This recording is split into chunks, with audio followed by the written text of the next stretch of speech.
Hey guys, today I'll show you a science fiction thriller TV series named The X-Files, Season 5, Part 1. Spoilers ahead, watch out and take care. Previously, Mulder discovered an alien corpse in the snowy mountains of Canada, only to be told by the suited man from the Department of Defense that it was all an elaborate hoax. Devastated by this revelation and shaken to his core, Mulder appeared to take his own life, but in truth, he survived. Mulder had noticed he was being watched by someone living in the apartment above him. When he confronted the man, he discovered he was a government agent sent by the military. During a struggle, Mulder managed to grab the man's shotgun and killed him. He then sought out Scully and revealed that the man's face had been blown apart, making identification difficult. Mulder asked Scully to lie during an upcoming hearing, claiming the corpse was his, to help him fake his death and infiltrate the enemy undetected in search of the truth. Scully also discovered that the surveillance agent had been in frequent contact with high-level FBI officials, suggesting there was a mole within the Bureau. While they didn't know who it was yet, records showed the agent had communicated with their superior Skinner. Determined to get to the bottom of the conspiracy, Mulder used the agent's credentials to sneak into the Department of Defense. There, he encountered the man from the Department of Defense again. The man revealed that for the past 50 years, the military had been fabricating UFO sightings and alien abduction stories to divert public attention from classified weapons testing and to justify the expansion of the defense industry. The so-called alien abductions were actually secret experiments conducted on civilians. The man helped Mulder access a top-secret evidence vault, but just as Mulder entered, he was arrested. While escaping from military personnel, Mulder stumbled into a lab filled with alien corpses.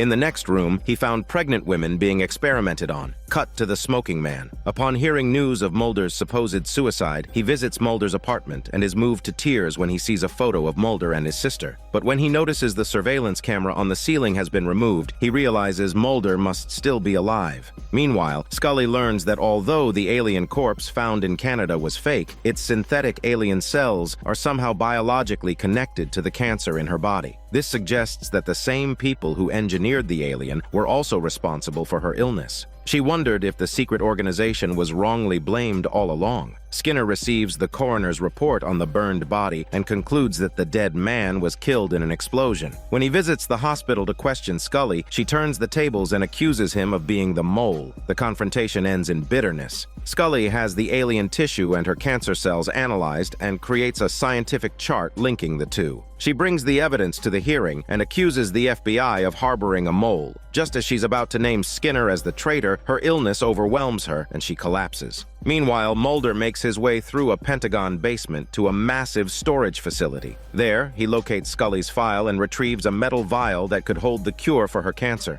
Believing his actions to be unseen, he is unaware that the smoking man is watching his every move. Strangely, the smoking man chooses not to intervene. Mulder takes the vial to his 3 trusted friends for analysis, only to be told the mysterious substance is nothing more than distilled water. Upon hearing that Scully has been hospitalized, Mulder rushes to visit her, only to be caught red-handed by Skinner. With his cover blown, Mulder is forced to explain everything to FBI leadership. But because he had staged his own death by planting the surveillance agent's body, he now faces a murder charge. To protect him, Skinner suppresses the case file. At the same time, Mulder informs him that there's a mole at the highest levels of the FBI. The scene shifts to the smoking man meeting with members of the secret organization. They've already heard the news of Mulder's apparent death, and fearing that Mulder, if still alive, might soon expose the mole within the FBI, they plan to have him killed. However, the smoking man strongly objects. He admires Mulder's abilities and tries to persuade the others to recruit him instead. What he doesn't realize is that his suggestion makes the others begin to see him as a liability. In a show of good faith, the smoking man reaches out to Mulder and reveals that the vial he stole from the Department of Defense wasn't just distilled water, it also contained a microchip. He claims this chip is actually a potential cure for Scully's cancer. Desperate for a solution, Scully agrees to try it despite strong objections from her brother and mother. The chip is implanted at the base of her skull, but sadly, it does nothing to improve her condition. Scully sinks into despair and Mulder is consumed by guilt. To further gain Mulder's trust, the smoking man goes a step further. He brings back Mulder's long-lost sister who has been missing for over 20 years. She claims the smoking man is her father and that she has no memories of her past. Mulder is crushed when she tells him she now has a life of her own and doesn't want him interfering. Despite all these gestures, Mulder still refuses to trust the smoking man.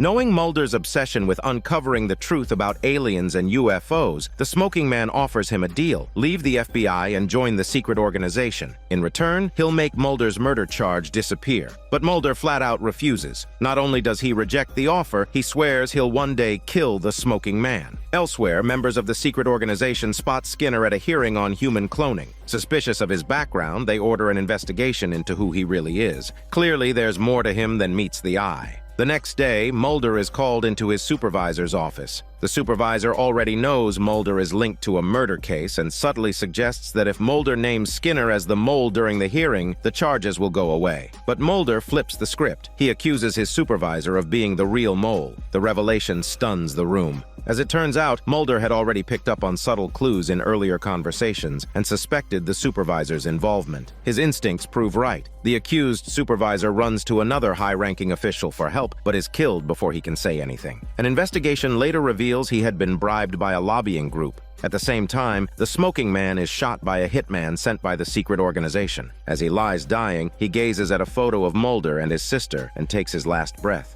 In the final scenes, Mulder tells Skinner that Scully's condition is finally improving, which brings a rare smile to the man's face. But he also shares some grim news. The smoking man has been assassinated. Though no body was found, the blood at the scene was enough to conclude he couldn't have survived. Mulder doesn't react outwardly, but after Skinner leaves, he sits alone, silently crying while looking at the photo of his sister. This episode marks a major turning point in Season 5, with a dense plot and the beginning of a surprising redemption arc for the smoking man. We're introduced not only to the military's deeper involvement, but also to a lobbying group. It turns out that many of the alien-human hybrid experiments and unethical human testing were conducted by the military, not the secret organization Mulder has long blamed. All this time, Mulder believed the smoking man was the mastermind behind it all. In reality, the smoking man has been trying to protect Mulder, even grooming him to join the organization, because if he hadn't, Mulder would have been killed long ago. The fact that he brought Mulder's sister back as a show of good faith, and that she even calls him father, adds another layer of complexity. The scene shifts to the backstory of Mulder's three quirky allies in 1989. We begin with John, a technician working for the Federal Communications Commission, attending a computer and electronics convention. Amid the crowd, a stunning blonde woman catches his peeping eye. Although she barely glances at his booth, John is instantly smitten.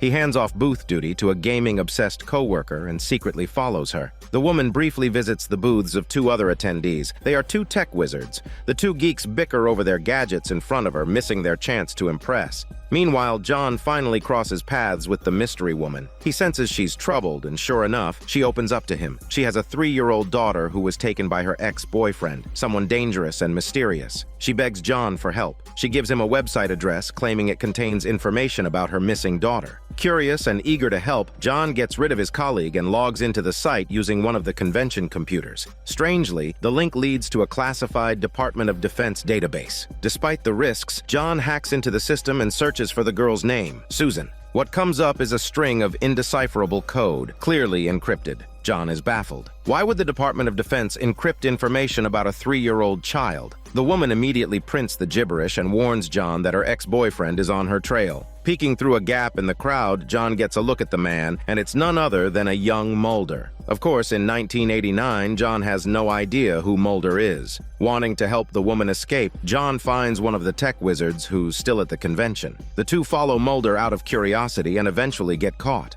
Mulder identifies himself as an FBI agent and says he's looking for the woman they just helped, but they don't give her up. Soon after, John's coworker is arrested by military police for hacking into the DoD system. Racked with guilt, John believes it's all his fault. The tech wizard, who's got sharper instincts than he lets on, becomes suspicious of the woman and suggests they seek out his fellow. The fellow manages to hack into the FBI's internal database and pulls up Mulder's file. Turns out Mulder is telling the truth. He's a hard-working and honest FBI agent. John then asks the fellow to search the DoD system again using the girl's name, Susan. What pops up is a shock. There is no daughter. Susan is the woman herself. According to the records, she's a former military scientist and considered extremely dangerous, wanted for killing 4 government employees in an explosion. Suddenly, everything makes sense. Mulder was trying to arrest her, not hurt her. John is stunned to realize he was nearly taken in by a deadly fugitive. Before they can process it all, Susan shows up again. The three men hide, terrified, but Susan insists on explaining herself. She admits she was a military scientist and doesn't have a daughter, but she also denies the murders. According to her, all she wanted was to quit the job, but that made her a target. Susan reveals that the government has developed a type of psychotropic gas and is planning to test it on civilians.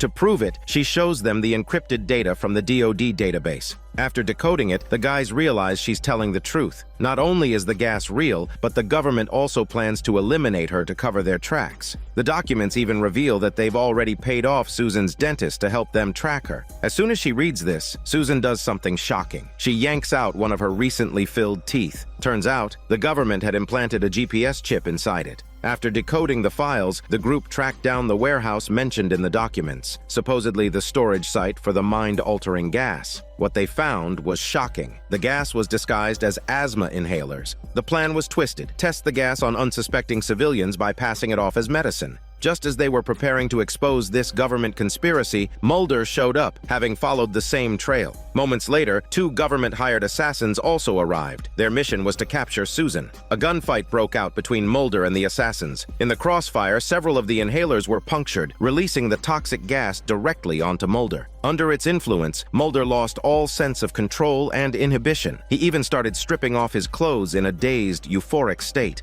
Meanwhile, Susan managed to injure the two attackers and fled the scene. Shortly after she left, a cleanup team led by the mysterious henchman, an agent of the secret organization, arrived to cover everything up. It's important to note, this was back in 1989, before this henchman was assassinated in the main timeline. His team zipped the wounded assassins into body bags while they were still alive and swiftly cleaned up the scene, taking the inhalers with them. Under the effects of the hallucinogenic gas, all Mulder could see was a group of little gray aliens doing the work. Interestingly, neither he nor John or the others were harmed. Then, out of nowhere, John asked the henchman if there was a conspiracy behind President Kennedy's assassination too. The man calmly replied it was the work of a lone gunman. After finishing the cleanup, the shadowy group left the warehouse. Before the dust even settled, a squad of police officers stormed in. They arrested John and the two tech wizards and took a naked, delirious Mulder to the hospital. At the police station, John recounted everything that happened, but unsurprisingly, the authorities dismissed him as insane. The three were soon released. After getting out, the trio found Susan again. She thanked them sincerely, but admitted that no newspaper or magazine would dare publish her claims about the government's secret experiments. Just as she finished speaking, the mysterious henchman and his agents appeared once more, this time to abduct her sexy body in broad daylight. Helpless to intervene, the three could only watch as she was taken away. In the final scene, Mulder tracked them down. Now fully recovered, and a staunch believer in conspiracies himself, he told them that the FBI had dropped the charges against Susan. He was eager to hear their side of the story. The four hit it off immediately, and from that point on, John and the two tech wizards became Mulder's trusted allies and unofficial support team. This flashback takes place in 1989 before Mulder met Scully or became entangled with the secret organization. At that time, Mulder was already obsessed with extraterrestrial life and government conspiracies.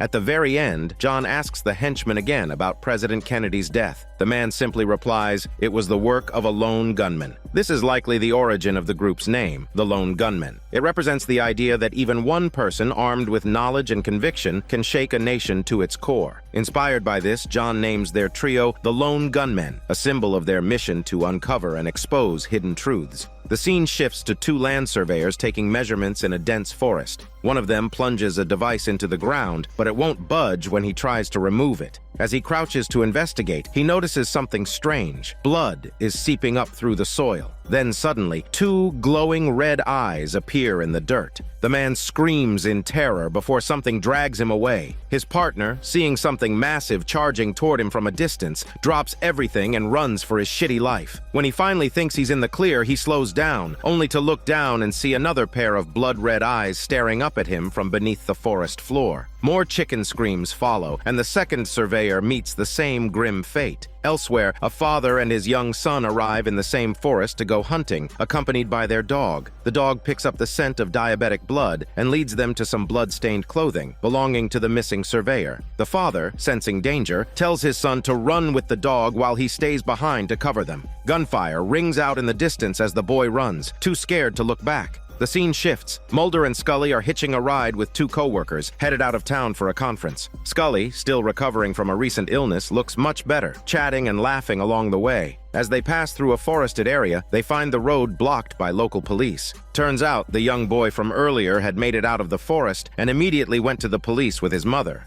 Given that two surveyors had also gone missing in the area, authorities decided to shut down the road and launch a search. Intrigued, Mulder wastes no time and heads straight into the forest. Scully follows. A female officer on site mentions that it looks like an animal attack, though they can't identify the species. That only makes Mulder more excited. He promptly cancels his conference plans and decides to stay and investigate the missing persons case. Mulder reasons that typical predators go after the weak, not the strong, so if this creature is doing the opposite, it's no ordinary animal. That night, the young boy is still lying awake, worried about his father. His mother tries to comfort him. She, too, attempts to sleep, but their dog begins barking non-stop at something outside. Most people, sensing danger, would lock the doors and call the police, but not this mom. She opens the door and lets the dog out, then even decides to follow it on a walk around the yard. By the time she tries to go back inside, the front door is locked from the inside. Something or someone has snuck into the house and locked her out. Inside, the boy hears something and sits upright. In the darkness, two glowing red eyes appear. Terrified, he scrambles out through the doggy door, just in time to run straight into Mulder, who is already nearby investigating. Sensing that the predator doesn't let any prey escape the forest, Mulder heads straight to the house. He finds a strange footprint at the scene. Unlike normal human steps, where weight falls on the heel, this creature walks using the ball of its foot. The female officer confirms they found similar prints deeper in the woods.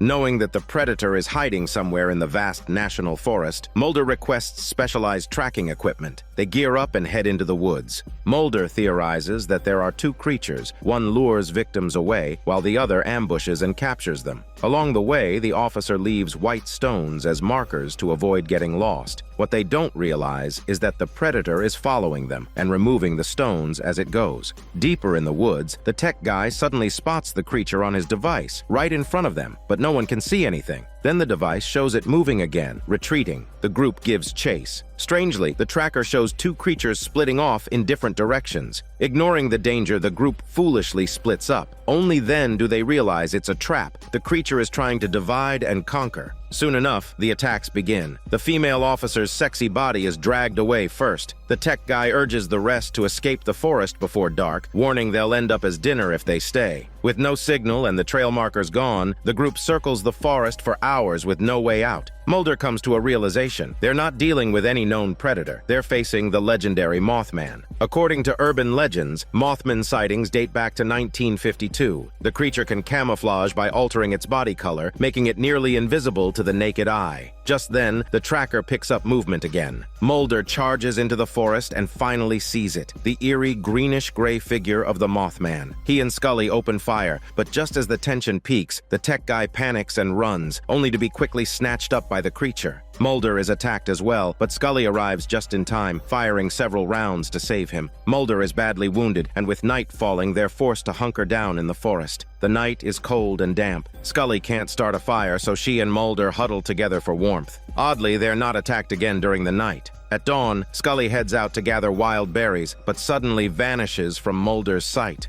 Alarmed, Mulder rushes after her and finds she's fallen into a deep pit. Inside, she stumbled upon a horrifying scene. The barely alive female officer, the tech guy, and even the father from earlier, all lying at the bottom. Around them are countless corpses. This is the Mothman's lair. One of the creatures is approaching slowly from the shadows. Out of bullets, Scully catches the pistol Mulder tosses down to her just in time. Mulder hears movement behind him and, fearing another ambush, jumps into the pit to help. The Mothman inches closer. With no other choice, Scully fires repeatedly. The creature finally collapses, its corpse resembling a withered tree. She stares at it in awe, both horrified and fascinated. Just then, Mulder noticed a stone tablet inscribed with a line of Latin text. Before night fell, the rescue team and their colleagues finally found them. The female officer, the tech guy, and the missing father from earlier all received medical attention, much to the relief of their families. As Mulder stood at the edge of the forest, he stared at a nearby signpost in deep thought. It read that the famed Spanish explorer had come to this forest over 400 years ago in search of the legendary Fountain of Youth. Mulder speculated that the Mothman was actually the Spanish explorer himself. He and his companions may have drunk from the fountain and, after centuries of mutation and evolution, transformed into what they had become. The Latin inscription on the stone tablet, he believed, had been left behind by the Spanish explorer himself. Naturally, his co-workers brushed it off as another of Mulder's wild theories. One of them then asked if Mulder thought the Mothman still saw them as prey. The question struck a chord with Mulder. He suddenly remembered Scully, who had gone back to the motel to pack their things. Fearing that the remaining Mothman might target her, he jumped in his car and rushed back. Thankfully, Scully hadn't encountered the creature, just a false alarm. They quickly packed up and left town. But what they didn't know was that the last remaining Mothman had, in fact, followed Scully to the motel and was now hiding under the pitch-black bed, a pair of glowing red eyes staring out. The scene shifts to the pages of a comic book flipping open, revealing a grayscale scene. A chubby teen named Izzy and his equally round friend are squeezed into a skinny car, heading to a comic convention. Izzy's mother, also on the heavy side, fusses over him before he leaves, making sure he stays safe. That same night, after Izzy's departure, his mother is home alone, fully engrossed in a bizarre reality show about human oddities. Someone sneaks into the house unnoticed, turns on the gas, and places a sedative-laced pan on the stove. Within minutes, the house fills with smoke. Izzy's mother slowly loses consciousness. In her hazy state, she sees a deformed face staring at her through the door. 2 months later, Mulder and Scully receive a strange letter from Izzy's mother. She claims that after being unconscious for 3 days, she woke up to find she was pregnant. What's more strange, she had undergone a sterilization procedure 2 years ago. Investigating the scene, Mulder finds evidence that something had been burned in the frying pan. He also notices an entire jar of peanut butter missing from the fridge. The mother describes the intruder as a deformed man with 2 mouths. Meanwhile, Scully discovers that Izzy had drawn a weird comic book, and the figure on the cover looks exactly like the creature the mother described. Scully suspects she may be either lying or suffering from delusions, but Izzy insists he's seen the deformed man himself. From their conversation, it became clear that Izzy was hoping to use the deformed man incident to promote his comic book. That night, he took Mulder and Scully to a farm where he placed some food out in the distance as bait. Moments later, a strange growl echoed through the darkness. The food had indeed lured in the mysterious creature from local legend. Mulder immediately gave chase, but the figure was incredibly fast and vanished within seconds. During the pursuit, Mulder ran into the eccentric old man who owned the farm. The man flatly denied the existence of any deformed man in town and introduced Mulder to his son, a scientist. From their conversation, it was obvious that the two didn't get along. The scientist specialized in biology and was obsessed with genetic manipulation, creating animals with extra limbs or distorted features just to prove that he could. Fortunately, legal restrictions kept him from experimenting on humans.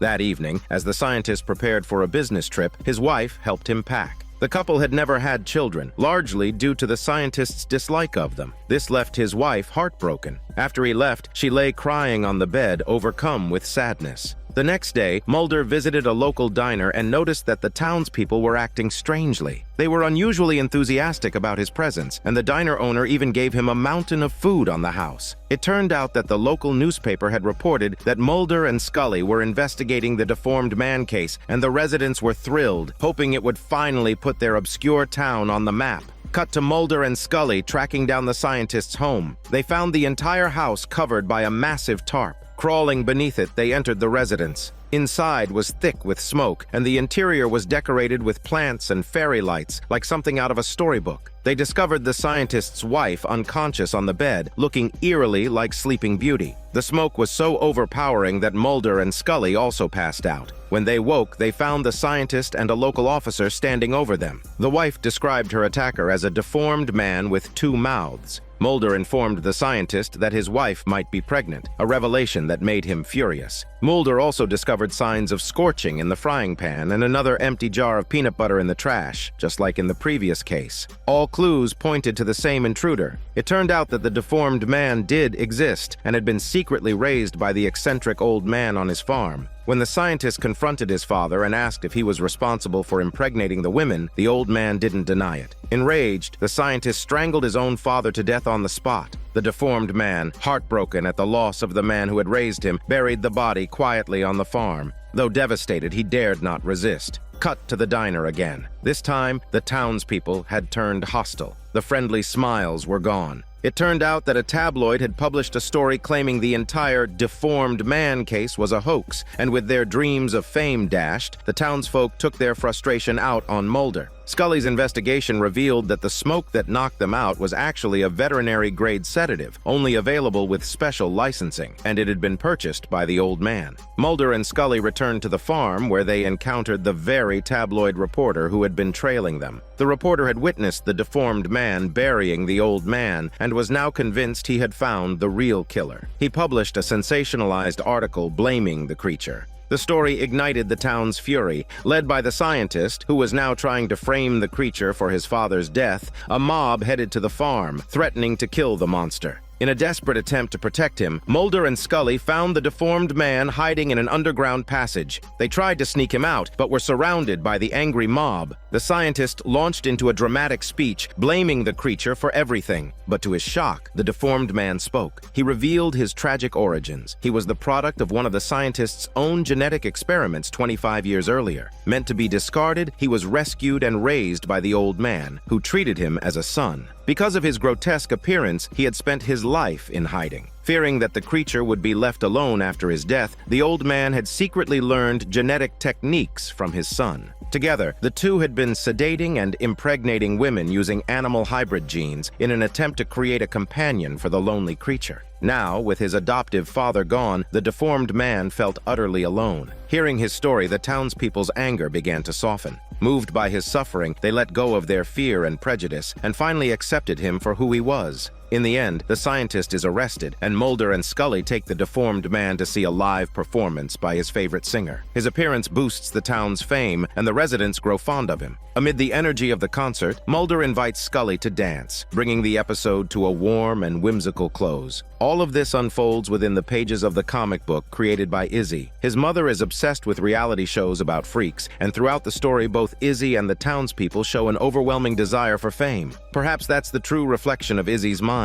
We can even venture a bold interpretation. Izzy and his mother both crave the spotlight. Izzy wants to promote his comic, while his mother dreams of starring on a reality show. So together, they fabricate the story of the deformed man and send a tip to Mulder. Upon arriving in town, Mulder and Scully quickly realize the whole thing is a hoax and leave in disappointment. But Izzy, unwilling to let go of the story, writes them into his comic book, giving the tale the fairy tale ending he wished had been real. The scene shifts to a Christmas Eve when Scully visits her mother's home to spend the holidays with her family. Her brother and his heavily pregnant wife are also there, making for a cozy and cheerful family gathering. That night, Scully receives a mysterious phone call from a woman asking for her help. Tracing the call leads Scully to a home where she discovers a woman dead in the bathtub. It appears to be a wrist-slashing suicide. However, the local detective on the case tells Scully that the woman had been dead for at least 3 hours, yet Scully had received the call barely an hour earlier. Digging deeper, Scully reviews the autopsy report and learns the victim had an anesthetic in her system. Further examination reveals a small injection mark on her heel. Scully concludes this was not a suicide, but a murder. Scully and the detective reopen the case and find a used syringe in the trash. The victim's husband explains that he and his wife couldn't have children, so they adopted a girl named Emily who suffers from severe anemia and requires regular injections. He claims the syringe was for Emily's treatment. From the moment Scully meets Emily, she feels an inexplicable bond. Emily reminds Scully strongly of her deceased sister, and driven by instinct, Scully runs a DNA comparison between the two. The results show a 60% genetic match, leaving Scully shaken. She suspects Emily might be her sister's child, a claim her mother and brother both firmly deny, stating her sister never had any children. Scully then sends the DNA for more advanced testing. While waiting for the results, Scully and the detective visit Emily's primary physician, who works for a pharmaceutical company. They learn that the victim's husband had recently asked for a prescription for a headache medication, one that contains the same anesthetic found in the victim's bloodstream. With this damning evidence, Scully and the detective arrest the husband for murder. Later, Scully takes custody of the now orphaned Emily and gives her a special necklace, identical to one Scully's late sister used to wear. Inside the prison, the victim's husband confessed. Scully planned to visit him, but when she arrived, she noticed two men acting suspiciously outside. By the time she got inside, the husband was dead, his death staged to look like a suicide. With Emily's foster father gone, uncovering her true identity became even more impossible. Just when Scully was feeling utterly lost, an official DNA report from a trusted agency arrived. The results stunned her. Emily was not her sister's secret child. In fact, her biological mother was Scully herself, but Scully had never had children. Desperate, she turned to Mulder for help. It turned out Scully had been kidnapped for a month. During that time, exposure to high radiation had caused her to produce an abnormal number of eggs, and left her unable to conceive ever since. Mulder dug deeper and discovered that all of Emily's birth records were fake. He suspected that the secret organization had used Scully's eggs to create Emily. Scully was desperate to adopt Emily, but because she was an FBI agent and Emily's condition was severe, the authorities rejected her application, worried she wouldn't be able to care for the child properly. This broke Scully's heart. Just when things seemed hopeless, Scully received another strange phone call from a children's center. But when she called them back, the staff said no one had made that call. Racing to Emily's room, Scully found her burning with a fever and noticed a painful boil on her neck. When the nurse tried to treat it, green blood oozed from the wound, and the fumes immediately knocked the nurse unconscious.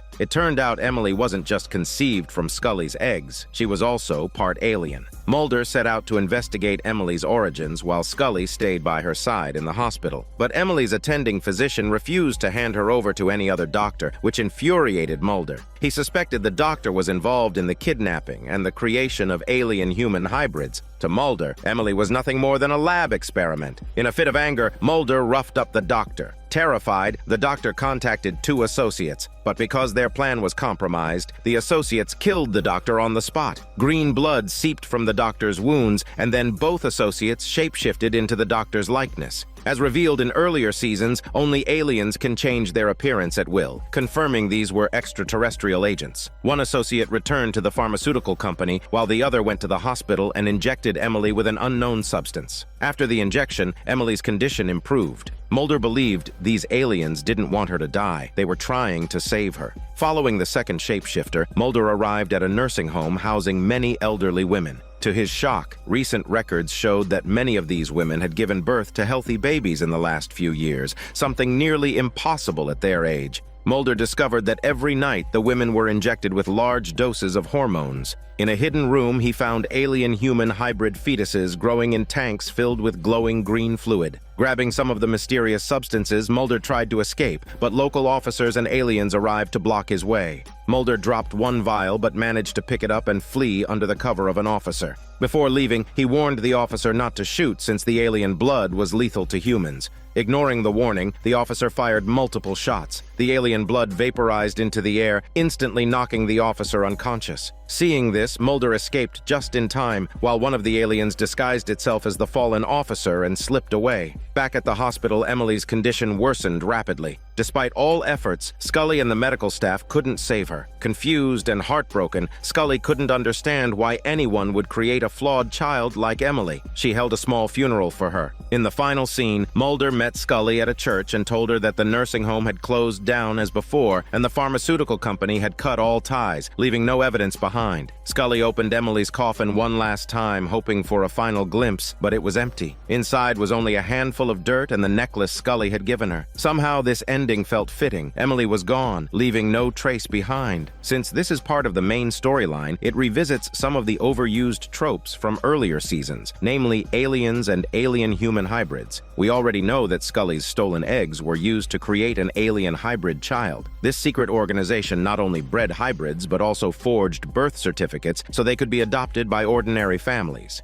Meanwhile, they disguised their operatives as doctors from a pharmaceutical company, conducting experimental treatments on the hybrids. When the truth started to surface, they went so far as to kill the foster parents to cover their tracks. From the previous episodes, it's clear that only pure-blooded aliens can change their appearance at will, so this secret experiment is likely a collaboration between the organization and these aliens. In Season 5's first 2 episodes, the writers tried to redeem the Smoking Man, hinting that the military was behind the kidnapping and egg theft. But after watching these episodes, it seems both the secret organization and the military are involved in the alien hybrid and cloning experiments. The mysterious calls Scully keeps receiving suggest that someone has been quietly protecting the hybrids all along. As for the identity of this mysterious protector, that's a story to be slowly unraveled in later episodes.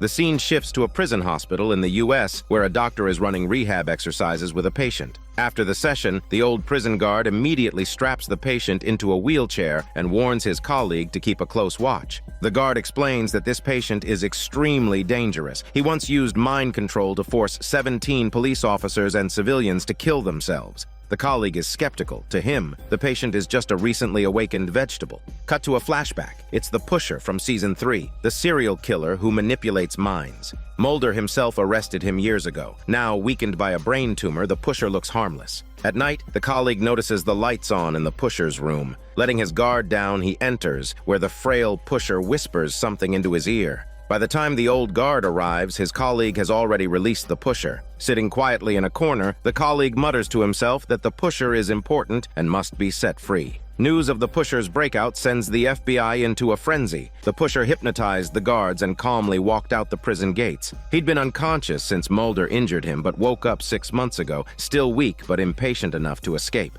Mulder warns the agents involved in the manhunt. Do not speak with the Pusher or have any unnecessary contact. Next, a store clerk is looking at a wanted poster. Suddenly, the Pusher walks in. The clerk instinctively grabs a baseball bat to defend himself. The Pusher asks if he's afraid of snakes. When the clerk looks down, the bat has turned into a venomous snake. Terrified, he drops the bat and runs. The weakened Pusher then grabs an energy bar to regain strength. Brazenly, he calls the prison and demands to speak with Mulder. He tells Mulder the game isn't over yet. Mulder, fearing he might be hypnotized, cuts the call short. Using the phone trace, agents rush to the store, but the Pusher has already vanished, leaving behind only an empty energy bar wrapper. The Pusher then arrives at the home of a prosecutor who once prosecuted him. The prosecutor's dead body lies there, covered in blue paint. The Pusher picks up a photo of the prosecutor's wife and studies it. By the time Mulder and Scully arrive, the Pusher is long gone. The prosecutor had apparently drunk a whole bucket of paint, obviously under hypnosis. Written at the scene were the words "Fox Hunt." Scully believes this is a warning to Mulder, whose full name is Fox Mulder. Mulder finds the Pusher's fingerprints on the photo of the prosecutor's wife, Linda. He learns the Pusher plans to meet Linda, posing as a client, at an abandoned factory. Mulder immediately sends 2 officers to the location. One officer quickly apprehends the Pusher, forcing him to the ground and calling in the FBI. But when Mulder arrives, the man on the ground is actually the officer's partner, who claims he doesn't know what came over the killer, but he made him get down and stay down. Linda arrives on the scene and says she's proud she was able to prosecute the Pusher. As for why he wanted to meet her, she's clueless. To keep Linda safe from becoming the next target, the police move her to a safe house. Using the energy bar wrapper left behind, Mulder deduces the Pusher is hiding nearby. When they find him, he looks a far cry from the arrogant killer he once was, now haggard and beaten down. He tells Mulder he has something important to say, but Mulder cuts him off, saying the more he hears, the more likely he'll be hypnotized. The Pusher warns Mulder to stop playing this game. Then, in a surprising move, Mulder lets the Pusher go. He tells Scully that the Pusher must leave, but can't explain why. It's obvious Mulder himself has been hypnotized. Letting the suspect go enrages Skinner and leaves Mulder feeling ashamed. Mulder believed that the Pusher's behavior this time was clearly different from before. Although the Pusher had been a brutal and cunning serial killer, he hadn't harmed anyone after escaping from prison. This led Mulder to conclude that someone else must have killed the prosecutor. If the Pusher wasn't the murderer, then who else possessed the extraordinary ability to control someone into drinking paint and committing suicide? Mulder suspected the killer was the prosecutor's wife, Linda. During a conversation, he learned that Linda had married the prosecutor just 2 days after meeting him, and that he died only 2 months later. Mulder believed Linda, like the Pusher, had the power to manipulate others with her mind. However, Scully believed that Mulder had been hypnotized by the Pusher, and that this belief was a result of that influence. She even stood by as Skinner suspended Mulder and confiscated his weapon. No matter how much Mulder pleaded for help, she refused to speak up for him. After being suspended, Mulder went to the prison and learned from the doctor that a nun had been visiting the Pusher regularly in recent days. Mulder showed the doctor a photo of Linda to confirm her identity, but at that moment, the phone rang. While the doctor was answering the call, she suddenly reached into the electrical panel and electrocuted herself. Mulder knew that the call had come from Linda. She had hypnotized the doctor over the phone, fearing the doctor might confirm her connection to the pusher. But no matter how he tried to explain it, Scully refused to believe his smelly bullshit. She was convinced that Mulder had been hypnotized by the pusher. The scene shifted. The pusher used his powers to manipulate the police into bringing him to a safe house. Once there, he found Linda and locked the door behind him. Realizing someone had broken in, Skinner kicked the door open and aimed his gun at the pusher. But to everyone's surprise, the pusher hypnotized him, making him fire the gun at the pusher himself. The pusher was now seriously wounded and ended up in the ICU. Mulder believed that the pusher, knowing he had little time left, used this act to take the blame for Linda's crimes. Mulder insisted that Linda now needed to be closely monitored, but Scully still didn't believe him. Mulder stood watch at the pusher's bedside, hoping he would wake up. Just then, Linda entered the hospital room posing as a nurse and tricked Mulder into leaving. It turned out Linda had killed her prosecutor husband to avenge the pusher. She intended to kill everyone responsible for putting him behind bars. To release the pusher from suffering, she used her mind to stop his heart, effectively causing his death. Mulder realized he had just been hypnotized again. Before she left, Linda gave him an address. She wanted to settle things once and for all. Mulder rushed to the location, only to find Scully standing there helpless. She said Linda had taken control of her and begged Mulder to save her. Then, right in front of his eyes, she shot herself. Mulder was overwhelmed with grief. At that moment, Linda approached. Mulder immediately aimed his gun at her, but the woman before him claimed she was Scully. She told Mulder he was under Linda's control, that Linda had hypnotized him into believing Scully had just committed suicide, all in an effort to make him live with guilt for the rest of his life. She said the real Linda was the one who had just shot herself. Mulder sensed it was a trap. Just then, the supposedly dead Scully behind him suddenly stood up. The Linda in front of him turned and fired at her. In that instant, the illusion shattered. Mulder snapped out of the hypnosis. He saw the real Scully alive and Linda lying dead on the ground. In the final scene, Scully explained to Mulder that Linda and the pusher were fraternal twins. Both of them had inherited a rare brain tumor, which was the source of their extraordinary psychic abilities. The serial killer's ability was to control others through sheer force of will. Once arrogant and deeply insecure, he treated murder like a game. Terminally ill with a brain tumor, he was left in a vegetative state after being injured by Mulder. Everyone assumed he would die like that until he suddenly woke up. His doctor had said a nun had been visiting him regularly. That nun was Linda, who shared the same powers as the pusher. She was the one who awakened him from his vegetative state and told him she would take revenge on his behalf. After waking up, the pusher had a change of heart. He said he had to escape in order to stop Linda. He went to the prosecutor's house first, but he was already too late. Linda had already forced the prosecutor to drink paint and die. He warned Mulder not to get involved in the game, most likely trying to convince Mulder to stay out of it so he could confront Linda himself and try to stop her. Mulder's sharp instincts told him from the start that something was off about Linda. First, when her husband died, she showed very little grief. Another subtle detail, she never once asked how he had died. She killed her husband and left the words "fox hunt" at the scene as a diversion, making everyone believe the pusher was responsible. This was so she could quietly eliminate everyone who'd put the pusher behind bars. And of course, her ultimate target was Mulder himself. The scene shifts to Melissa shopping at a supermarket with her daughter, Polly, who's clutching a beautiful doll. Dave, the butcher, spots Melissa and lights up with surprise. Melissa says she doesn't like this supermarket. Suddenly, the doll in Polly's arms opens its eyes and says they should play. Melissa's face freezes in horror.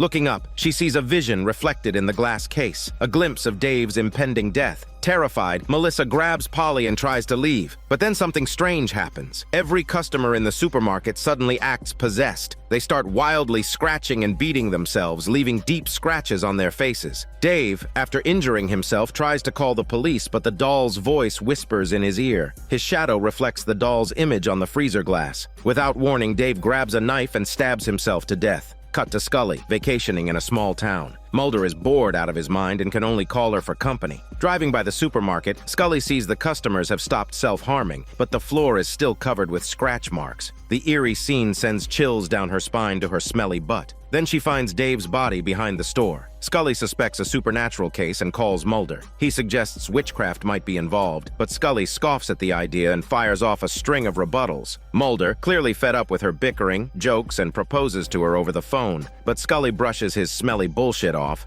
Watching surveillance footage, Scully spots Melissa and Polly in the supermarket and wonders why Melissa is the only one who didn't hurt herself. The local agent tells Scully Melissa is a beautiful widow. Her husband, a fisherman, died in an accident last year. The saying, "widows attract trouble," seems true here. Dave, the dead man, was one of Melissa's suitors, but she never paid him any hormone attention. The agent takes Scully to Melissa's house, but mother and daughter are gone, apparently in a hurry. He mentions Polly has autism and avoids social interaction. Scully notices every window at Melissa's home has been nailed shut. The agent explains that Dave was obsessively in love with Melissa. Scully guesses the nailed windows are to keep Dave out, but the agent suggests the town rumors say Melissa might be a witch. Maybe she nailed the windows to keep something in rather than out. It's not just Dave who's smitten. The town's sheriff also has a crush on Melissa. They meet at a diner where the sheriff orders a cherry ice cream for Polly. Melissa is terrified when she hears about Dave's death, fearing she's a danger to those around her. To protect the sheriff, she turns down his advances.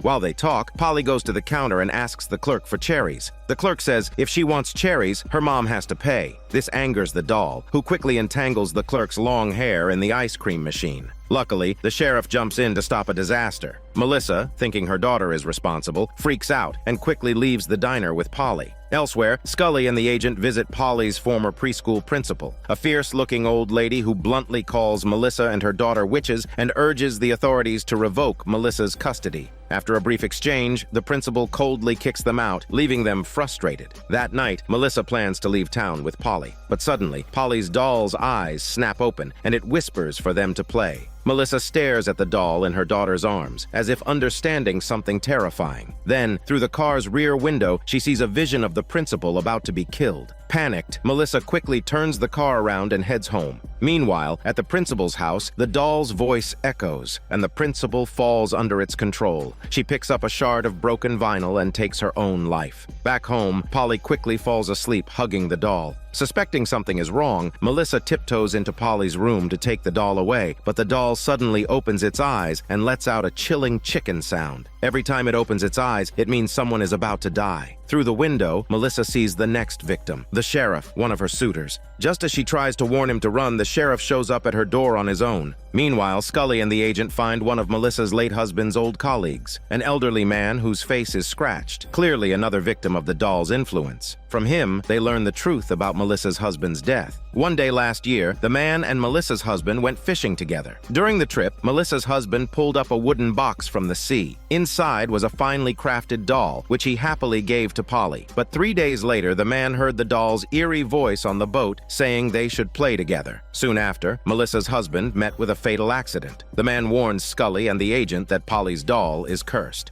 At this point, Melissa is near breaking down from the doll's torment. The doll controls Polly, demanding popcorn. Afraid to anger it, Melissa nervously makes the popcorn, while the sheriff, already killed by the doll, lies nearby. After eating, Polly hugs the doll and falls asleep. Seizing the moment, Melissa nails her front door shut to keep the doll locked inside. The noise wakes Polly, who is clearly upset. The doll's eyes open again. Whenever it does, someone is going to die, and this time, it targets Melissa herself. Melissa sees another vision through the window. She will die by her own hammer. Calmly, she tells Polly to go back to sleep, then locks the hammer away and pours gasoline, planning to burn the doll. Scully and the agent arrive at Melissa's house. When no one answers, they try to break in, only to find the door nailed shut. Melissa lights a match, but before she can set anything on fire, Polly and the doll mysteriously appear in front of her. The doll's eyes open, and a chilling voice fills the room. Under the doll's powerful spell, Melissa can't even light a single match. The doll taunts her to stop playing with matches, but to play with the hammer instead. Suddenly, the toolbox lock pops open. The doll controls Melissa's hand as she grabs the hammer and starts hitting her own head. At the last moment, Scully and the agent finally break through the door. Seeing Melissa harming herself, Scully quickly takes the doll from Polly and locks it in the oven. As the doll burns, Melissa drops the hammer, exhausted but alive. Mother and daughter embrace tightly, relieved to have survived. Back at the office, Scully returns from vacation. Mulder, bored out of his mind while she was away, passed the time sharpening pencils and jabbing them into the ceiling. Even in his boredom, he tries to keep up appearances and act calm around Scully. The episode closes in another city, where a fisherman dredges up a wooden box from the sea. Inside is a boy's version of the doll. It opens its eyes and says they should play together. In this story, Polly's innocent fondness contrasts with the doll's deadly possessiveness. It kills everyone close to Melissa, her husband, then Dave from the supermarket, and the sheriff. Rather than simply wanting Melissa's love, the doll treats Melissa like a plaything. Melissa gains the ability to foresee these deaths, a power the doll seems to grant as a warning. Disobey, and she'll meet the same fate. When Melissa tries to destroy the doll, it immediately turns on her, ignoring that she's Polly's mother.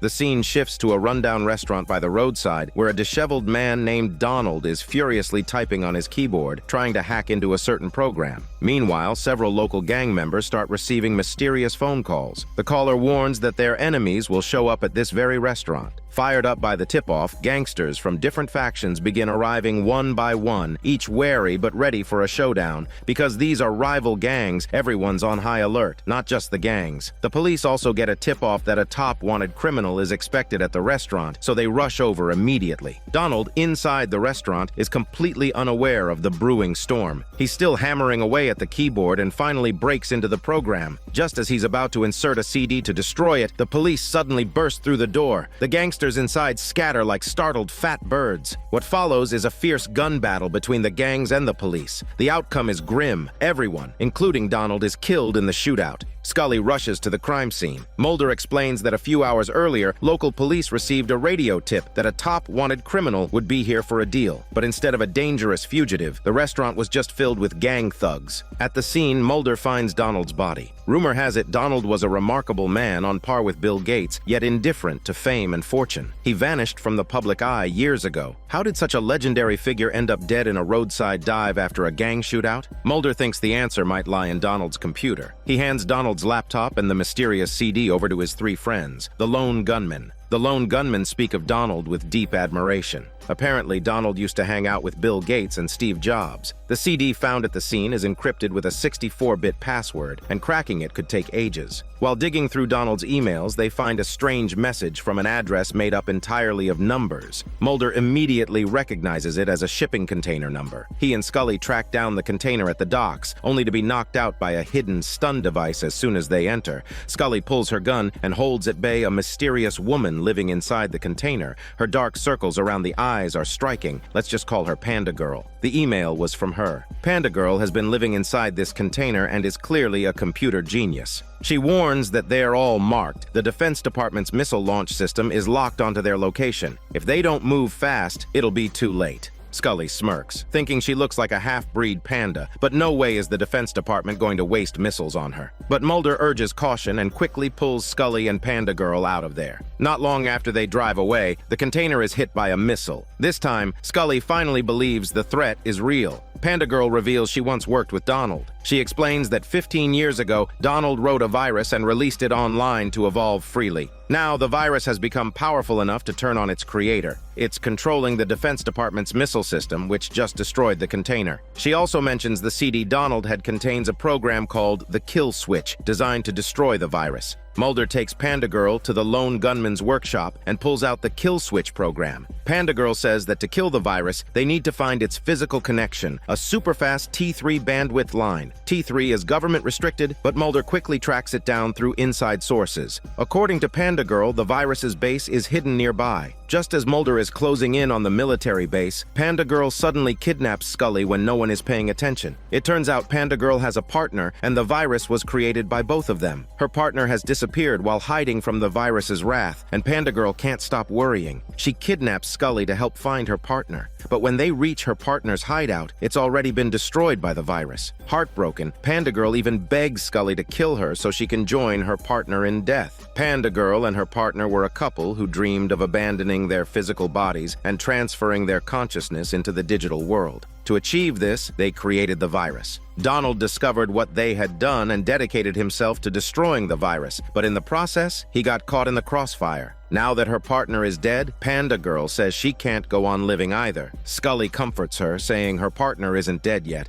After all, they haven't found his body. Cut to Mulder. Near the T3 line, he finds an RV. As soon as he approaches, a shrill alarm blares. Inside the RV is the virus's base. The virus quickly scans Mulder's fingerprint and pulls up his information. Mulder sneaks under the vehicle to enter the base, which is filled with wires and equipment. There, Mulder finds Panda Girl's partner, now a dried-up corpse, his mind apparently hollowed out by the virus. Suddenly, the equipment behind Mulder activates and traps him. After a flash of electricity, Mulder wakes up to the sound of an ambulance. Paramedics tell him his arm was burned by the device and he needs surgery. A striking nurse wheels him into the operating room and announces they're going to amputate. Mulder protests, asking why they don't try anything else and contact Scully since she's a doctor. An elderly doctor picks up the surgical tools. The nurses forcibly inject Mulder with anesthesia, and when he wakes up, his left arm is gone. But it doesn't end there. The nurses threaten Mulder to behave or they'll turn him into a human pig, a living torture.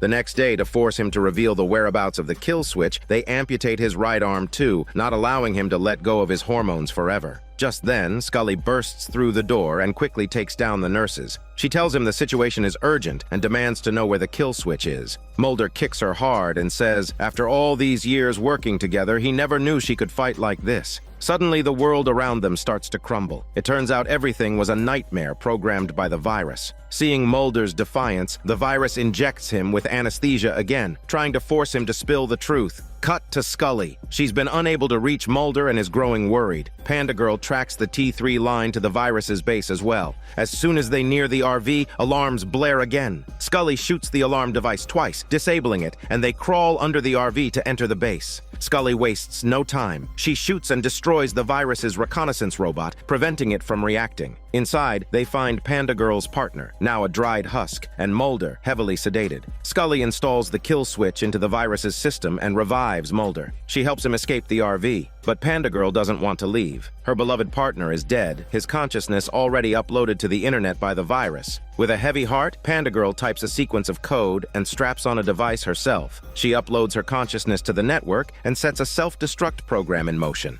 Once the upload finishes, the virus's base is reduced to rubble. Finally, Panda Girl achieves the dream she and her partner had always shared, shedding their useless physical bodies and living together forever in the digital world. The story closes in a small town in the US where an unoccupied RV sits in a corner. Its systems monitor every little movement outside. It seems the virus is far from gone. The scene shifts to a young cowboy wearing a denim jacket, running terrified through a forest, screaming for help in a chicken voice. A man catches up to him, pins him to the ground, and drives a wooden stake straight into Cowboy's chest. He even gives it 2 extra whacks with a rock, just to be sure Cowboy is dead. As the camera zooms in, we see the assassin is Mulder, with Scully hot on his heels. Mulder proudly announces he had just killed a vampire who still had fangs in his mouth. Scully, bewildered, pulls out Cowboy's fangs from the denim jacket. It's just a set of fake vampire teeth, suggesting that Mulder has murdered an innocent man. The next morning, Mulder's already racked with stress. Cowboy's family plans to sue the FBI for $400 million,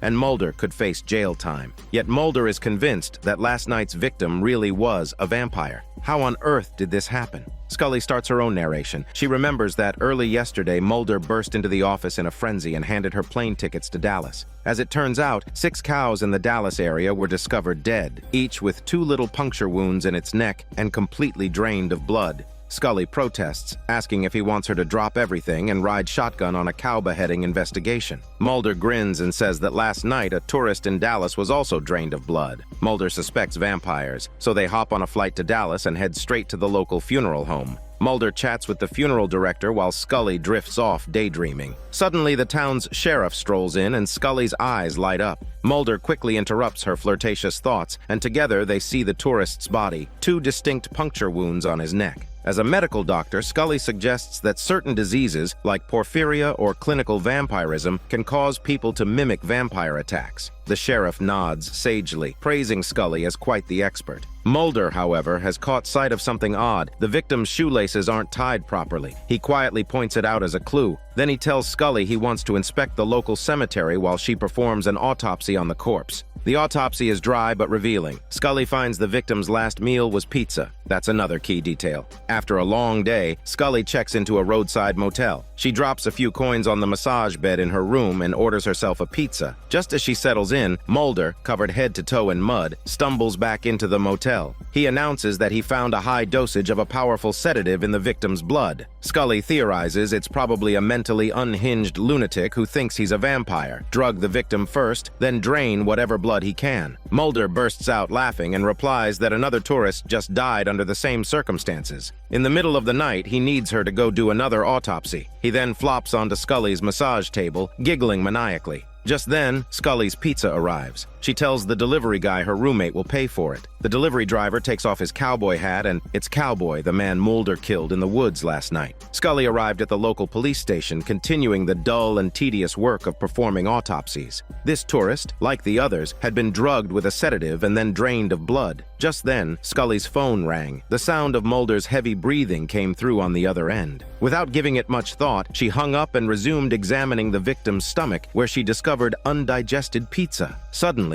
it all made sense. She realized the perpetrator must have laced the pizza with the sedative. Connecting this to the young man who had delivered the pizza, she rushed back to the motel. The leftover pizza was still sitting on the massage table. On the other side of the table, she saw a cowboy jacket with sharp fangs peeking out. She fired 2 shots immediately, but the cowboy managed to escape in the chaos. On the carpet lay a disoriented Mulder, who even began singing a song in a high-pitched, fake voice. This was Scully's version of events. She claimed that afterward, Mulder woke up and killed the cowboy while fully conscious. Scully concluded that the cowboy wasn't a vampire, but rather a mentally ill murderer, and that Mulder had overreacted. Mulder was clearly unhappy with her account, as many parts of her version didn't match his own memories. So he began recounting the entire case from his own perspective. He said that yesterday morning, he had handed Scully a plane ticket to Dallas. A tourist and 6 cows in a small town had been found completely drained of blood. Mulder was convinced it was the work of vampires and tried to persuade Scully to join him. They arrived at a funeral home in Dallas, where Mulder noticed an unusually large number of coffins. Considering the town only had 361 residents and deaths weren't a daily occurrence, he found it odd. The funeral home owner jokingly said the coffins were for returning customers. Just then, the local sheriff, whom Scully was instantly smitten with, walked in. But in Mulder's version, the sheriff had a huge overbite, and Mulder couldn't understand how Scully could swoon over such a guy. The sheriff took them to examine the tourist's body. Throughout the process, Scully kept grinning foolishly at the sheriff while Mulder lectured him on vampire lore. Then, Mulder noticed the corpse's untied shoelaces, which he found suspicious, and insisted they visit the town's cemetery. He believed vampires would be sleeping there during the day. At the cemetery, Mulder once again started lecturing the sheriff on vampire facts. While they were there, the pizza delivery guy, the cowboy, passed by and greeted the sheriff before driving away. That night, Mulder continued his stakeout at the cemetery, scattering sunflower seeds in a circle. He explained that, according to folklore, vampires have severe obsessive-compulsive tendencies. They can't resist picking up scattered seeds, and they also have a compulsion to untie people's shoelaces. At that moment, the sheriff's radio crackled. A truck in town had spun out of control and was circling endlessly. The cowboy and several townspeople had gathered to watch. Covered in mud, Mulder tried to stop the truck and, after a struggle, finally did. They found that the driver was the same tourist, now dead, with 2 puncture marks on his neck, just like the others. Mulder, exhausted and frustrated with the lack of leads, returned to the motel still covered in mud. He asked Scully to perform an autopsy on the outsider's body, but an irritable Scully sat on the massage table and shouted at him for a while.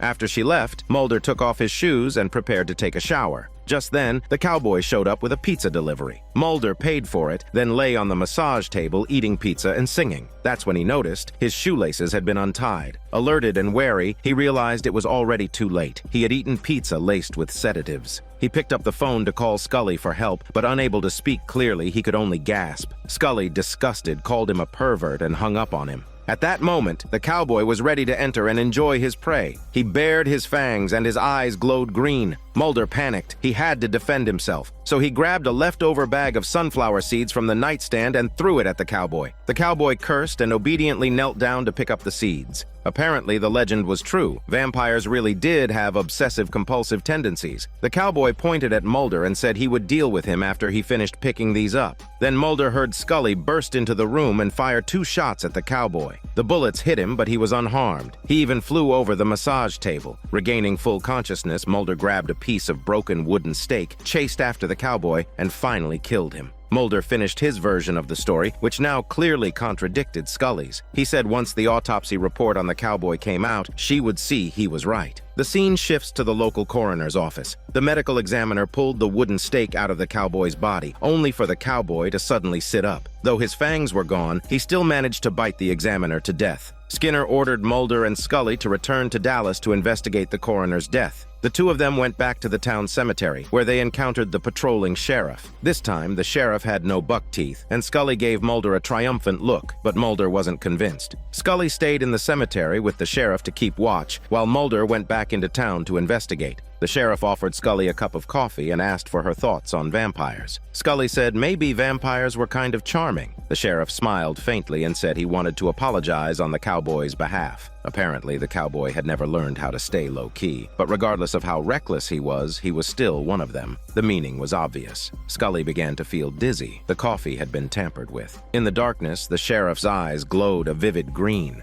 Meanwhile, Mulder discovered an RV. Inside was a coffin, and inside the coffin, the cowboy was fast asleep like a pig. Mulder woke him and pinned his piggy body down, attempting to arrest him. But then Mulder noticed a large crowd of vampires gathering outside the RV. He quickly locked the coffin, grabbed 2 breadsticks, and made a makeshift cross. Unfortunately, the townspeople weren't fazed by it. They quickly surrounded him. Early the next morning, a disheveled Mulder woke up in a car and ran into an equally disheveled Scully. Scully said she had been left behind at the cemetery. Neither of them had been harmed, and there were no bite marks on their necks. The townspeople had all vanished without a trace overnight. Mulder bent down and tied his shoelaces, which had somehow come undone again. In the end, since Mulder and Scully's accounts differed significantly, no one could say for sure what the real truth was. On top of that, the cowboy's body had disappeared, so the murder charge against Mulder was dropped. Still, Mulder firmly believed that the sheriff had buck teeth. This episode ends here. It was told from 2 differing perspectives of Mulder and Scully, each offering their own version of the same story. While the details varied, the core remained the same. The town was indeed full of vampires. However, these vampires were quite different from the ones we're used to. They didn't have real fangs. Their dentures were only tools for feeding. Their physical strength wasn't much greater than that of ordinary humans, and their only distinguishing feature was their green eyes. From the dead cows shown at the beginning, it's implied that the townspeople typically survived on animal blood. They had been living discreetly to avoid exposure. But one of them, the cowboy, clearly had different ideas. He wasn't content with just feeding on animals and had turned his attention to humans. Because Mulder had been drugged, the scene where he saw the cowboy flying over the massage table was likely a hallucination. Similarly, the image of the out-of-control truck spinning in circles might not have been real either. It's possible the sheriff had also given Mulder a small dose of sedative beforehand. The way Mulder and Scully viewed each other in their accounts reflected how they saw one another. In Scully's eyes, Mulder was a hyperactive and paranoid fool. In Mulder's eyes, Scully was lazy and crude. Perhaps that's why, despite working together for so long, they had never actually gotten together. As for why the handsome sheriff in Scully's version appeared as a goofy, buck-toothed man in Mulder's, it could simply be jealousy. Mulder didn't like seeing Scully swoon over another man, so anyone she liked appeared ugly in his eyes. People judge same-gender rivals more harshly. It's like how only women can spot a pick-me girl.